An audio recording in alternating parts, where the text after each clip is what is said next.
Hello everybody, my name is Puppetine from the Geeky Puppet Show, here on the Geeky Puppet Show today with Froggy for Stargirl! Yes. And Starman! Basically. It's episode 3 of season 3, and well, with the double the threes, we have trouble in our little valley, huh? Yes, in this episode, Starman is a few stars short of a galaxy. That's a good one. That's a good one. Yes. I know that most of the time we just try to go ahead and run over the scenes, but I don't feel like we have to. Because I feel like we don't need to run over anything. Starman did that the whole entire time at the grocery store. Yeah. So, basically, Sylvester is just feeling like that he is a...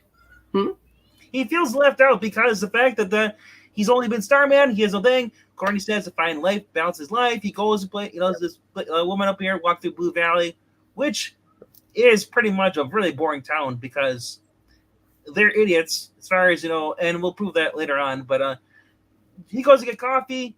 He drinks it, spits it out. It's gross. After he asks for the best cup of coffee, apparently the best cup of coffee in town is not there. Which leads us to the diner where he gets a cup of tea. He says, "Oh, this is the best tea I've ever had." And she says, "Well, yeah."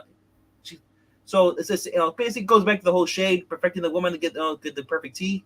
Yeah.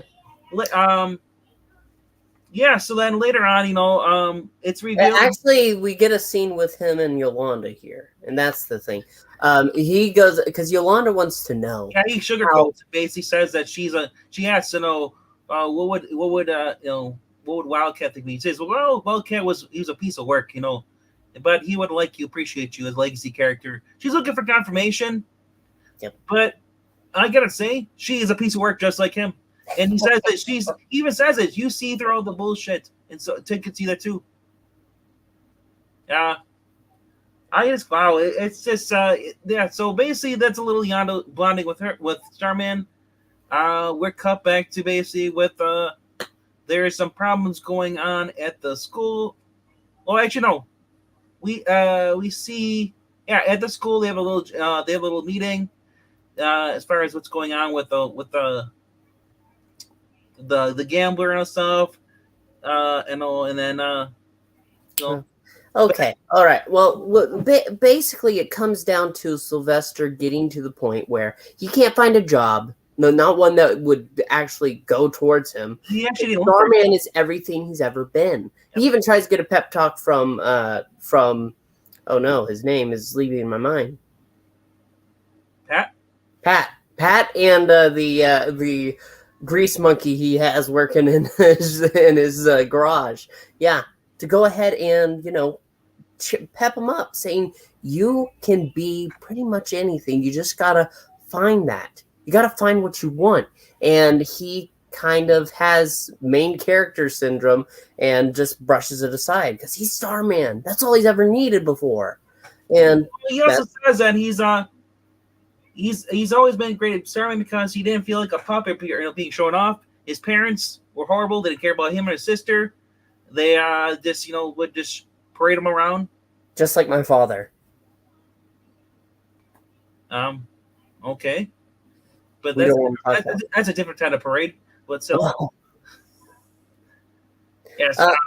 But no, what I want to go ahead and cut to the chase with, Sydney finds out that essentially the gambler was blackmailing for about Cindy. It's revealed that Cindy has the computer. She's going to the files. She sends a file to Beth, who had been on the car driving with Rick. So she gets a file in her goggles, another soap. And it's revealed that that the Crocs were being blackmailed by the gambler, and and we know from the previous episode that the Sportsmaster had basically drove up to the house on the day of the murder, but turned around, decided it wasn't worth it. Looking edgy. Yes. So essentially, their guilt is assumed. So back at school, they have a meeting. JSA meeting, and then basically they said, "We'll go to Yolanda." This is where Yolanda just becomes basically, I think, a bigot almost. towards villains. She basically she doesn't trust them. She says like, "No, they're guilty. Let's go up the Crocs. They're the one that murdered." And Courtney's like, "Whoa, whoa, whoa, whoa! We can't do that, because without proof. The last time we did that, you know, Artemis lost her parents. It does. It's not right. So we're right with her. To basically, in case they're wrong, and all this blows up, and Artemis, loses their family again, because that's not right. Because Courtney is actually the real hero. The rest of them are just cosplaying." Seriously. Well, Beth is there. Beth She's the guy in the chair. Yes, the woman in the chair. The woman in the chair, yeah. But Sydney ultimately just wants to cut to the chase as well. And so she goes to Courtney's home. Yeah, Courtney's house. Jeez, names are leaving my mind. Yes, it's okay. Cool down. Just keep your felt on. All right, she goes over there, and Starman answers the door, and she talks to him, and says how she's brags about how she's part of the JSA and all stuff, and he basically says, "I don't give a shit. I don't trust you or anybody else here." It's like, but she says like, "Well, it's like, well, I just want to let you know because wait, she's like, I was gonna go after talk to the to the Crocs because the gambler was blackmailing him." He's like, and then she's like, "Wait," she fakes a gasp, "but you didn't know? Courtney didn't tell you?" Yep. Basically, she's moving the play in hand because downright it. All we know is that someone killed the gambler and they used a blade, and she has blades in her arms. Yeah. So, but she also has a computer, so we don't know what her end game is. We know that she is trying to get into a file that's marked that talked about her dad, and then she gets the that's not the magic word from Jurassic Park, basically, with the gambler's face instead. So what does Mr. Starman do? He grabs the staff, and we cut to the chase as far as the Crocs are just grocery shopping. It's the last call, the final call for bringing groceries up. He goes full Rambo, psychopathic guy, just like villain mode, and just attacks them. Yes, we do get a great fight scene, which is awesome. I've been missing this. And and finally, it basically leads to the parking lot, and Stripesy basically steps in front of him. He basically comes up with the Stripe robot, and basically tells him to stand down. Back at the house, go in your corners. Yes, they're able to get an explanation from Sportsmaster because the gambler had been blackmailing them. However, it seems about 2 months ago that he suddenly stopped asking. And when he returned to Blue Valley, he paid them back. But they thought he was up to something. Hold on. Before they got paid back on his death, or just before his death, he got all the money came back, mysteriously. But he on the day of his death, he actually does come out and actually confesses, I went to go shake him down because the guy thought he was going to harass me again, stuff. But I decided, my family's more important. I can't put, family break us up again. So he left. Yep. Pat wasn't happy about this. Neither was Melissa. Her name is? No. What's the mom's name? God, it happened to me now too. Alice? I can't remember. Courtney's mom. It's gone. It's Courtney's mom. Yes. She's got it going on. Anyway, so then basically there's a conversation between Pat and basically Starman. Starman basically says like, "What the hell's your problem? You're supposed to be my partner, sidekick. You're supposed to little me. Instead, you step in front of me." And that's right, just like you. And Pat just gives him basically a mental slap. Basically tells him, whoa. What you did in there was basically like, crazy. And the most effed up thing about this whole thing is that Blue Valley, nobody was arrested. Yeah. With all the cameras in the freaking grocery store. To be fair, they blew up the store. And, the parking lot has cameras too, bro. Every parking lot has a camera. I don't get the rural small town thing, because I'm from a small town. There are cameras everywhere. Walmart, serious. Dun. Anyway, so, yeah. ultimately, this leads to Basically, a talk. This yeah, leads to a talk yes. with Starman. Let me speak. I can speak too, Frog. You want to interrupt me, you puppeteen? You've been interrupting me. Oh, you're so slow. Yeah. But no, this leads to a talk between Pat and Starman to say, "Hey, you've got to straighten up.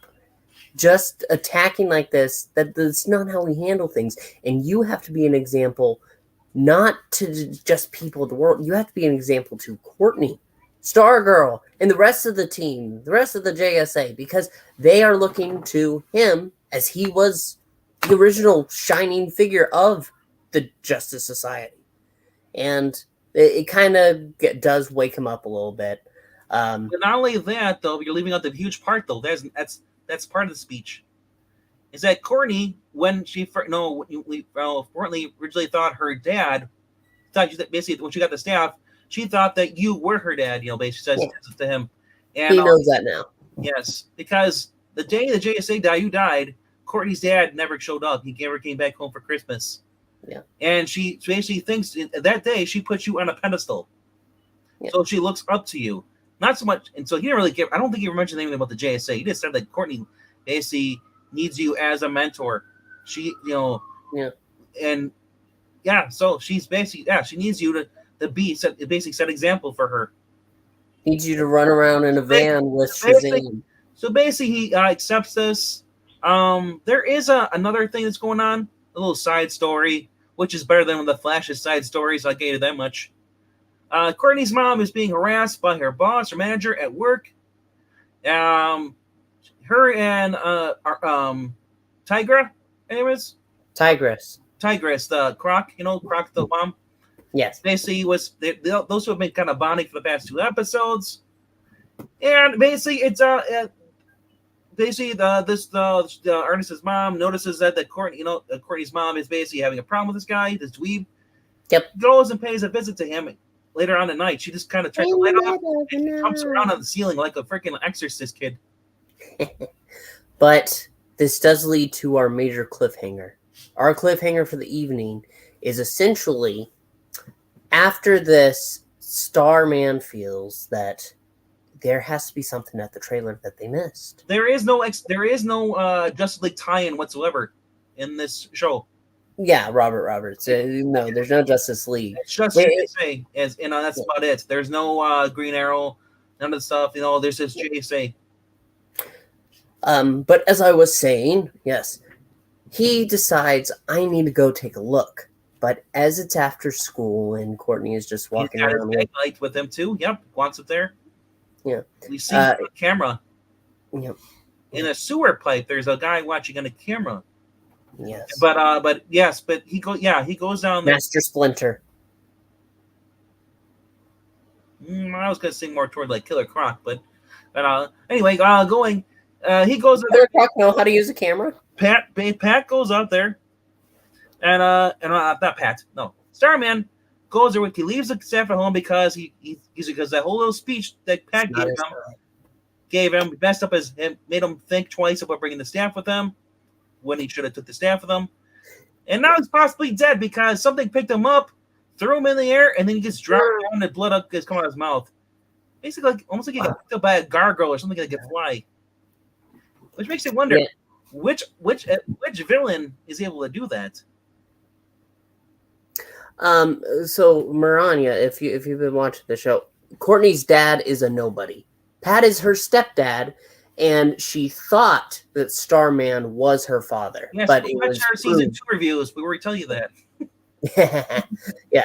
Well, actually, wasn't it in season 1 that was revealed? I can't remember. I think it was season 2. It was confirmed harm because that's when the real dad showed up.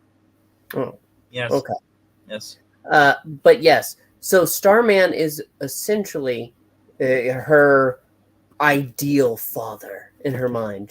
That's what it was. She believed whenever the staff woke up for her, came to her, that Starman must be my dad.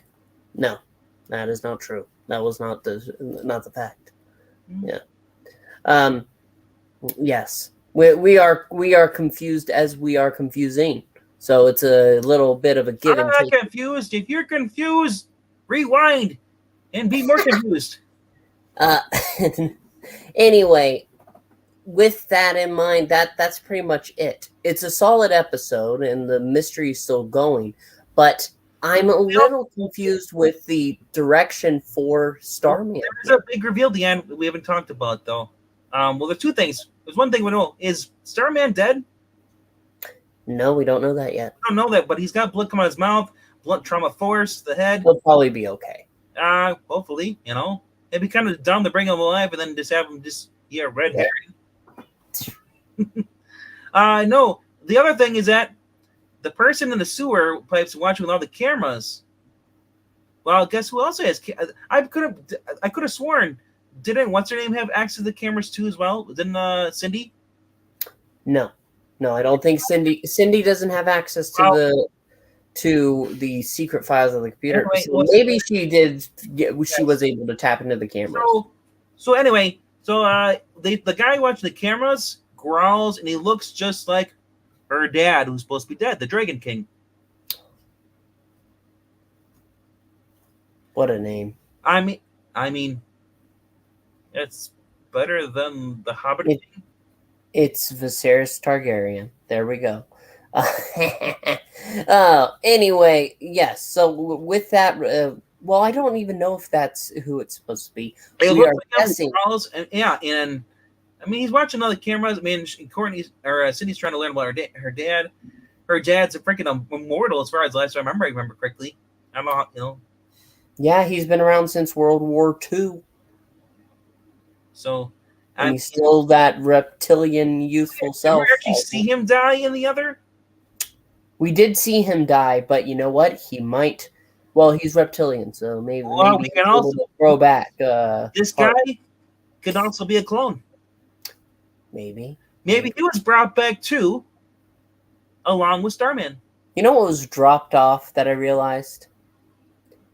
Your luggage? No, Dr. Bones. Dr. Bones. Yes, that's the other thing too, because we thought it was Dr. Bones watching them, but if it turns out to be this guy, and then I mean, it could just be Killer Croc. Maybe he's bored. No, I don't think Killer. He likes to watch. I don't think he likes to watch. But no, it does set up a lot of where we can go from here. But we're just going to have to wait. Also, Cameron. Well, yes, Cameron and Courtney got a little moment. She went to go hold his hand. He pulled away. Or they're walking. He left. Yes, in the trailer for the next episode shows Courtney going to basically confront him and basically ask to offer him help, and then he basically goes Nova. Well, instead of going basically how the Human Torch does, he goes Iceman, but doesn't go Hey.